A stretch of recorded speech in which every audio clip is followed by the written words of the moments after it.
we're running a post play, actually.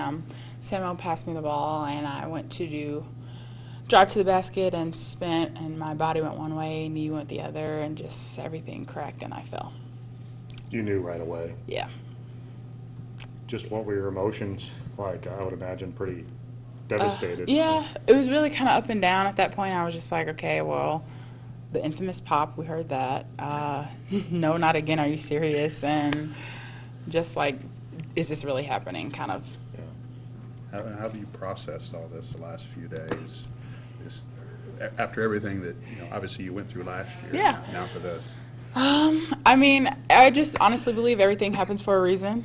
It kind of stinks that it hasn't really been a year yet for me to really just kind of get back on my feet, but there's a greater plan out of all of this, and that's where my faith is. My teammates and coaches and family have been so uplifting and won't let me put my head down for a second. So kind of same adversity thing from last year, but I'm very well supported, and I'm ready to attack rehab and get back, be quicker, faster, stronger. Drey, just talk about your new role from here on out and how important of a role you still play with this team. Just gonna be the best assistant coach I can be on the bench. Coach Clapp was just like, yes, I got the best assistant coach in the nation, which is awesome. So just looking forward to, spend some more time learning the game from a different perspective, and just as I said, give my teammates all I have from the sideline. We've talked a lot about your future plans, playing in the WNBA and med school and things. So what changes at this point for you, at least in the immediate future? Do you know yet? Have you tried to sort out? Absolutely nothing. Yeah. Just going to get my surgery, get my knee back to where it should be, and continuing my dream to play, and then off to med school. Nothing's changed. Coach says you're going to apply for 6 years. You're all for that? Yes, all for it. Can't get rid of me yet. So, yes, all for it. That was, she made the same move in practice all the time. She was just cutting to the basket and got the ball to her, and she just turned and pivoted to face the basket and make an explosive move, and her foot planted, her body went one way, and her foot went the other. So it was awful situation. You pretty much knew what happened when it occurred. Non-contact? Non-contact. Right. Is it just pretty unbelievable?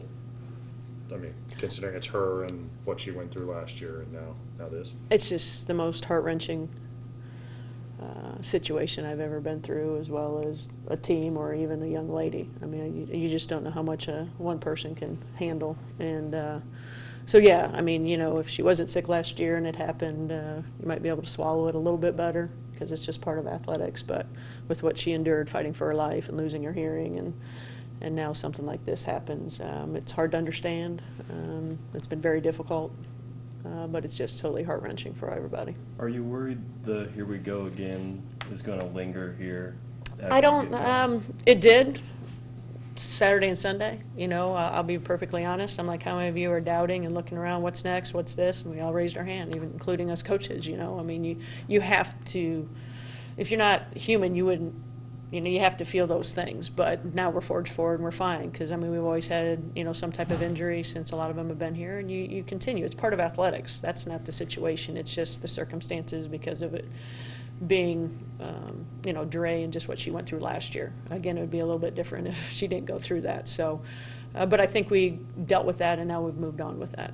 Have you talked to Drey yet about her role going forward and that cheerleader role for her now? Well, she's not going to be a cheerleader. She's definitely going to have some very, very important, assignments for us and our staff. Today or tomorrow I'll be sitting down with her. She had a lot of doctor's appointments the last couple of days, and I told her I would have an agenda for her and what she will be responsible for during the year. And so I got 4 big projects for her that I haven't discussed with her yet, but she will be totally involved in a lot of things community-wise as well as on the court and at practice. Has surgery been scheduled? Surgery has not been scheduled. We're still going through the process of seeing where she's at and looking at her schedule, and she might not be able to travel after she has surgery for a month, so we're just trying to do whatever is best for really her, period, her mental status, as well as looking at her academic schedule.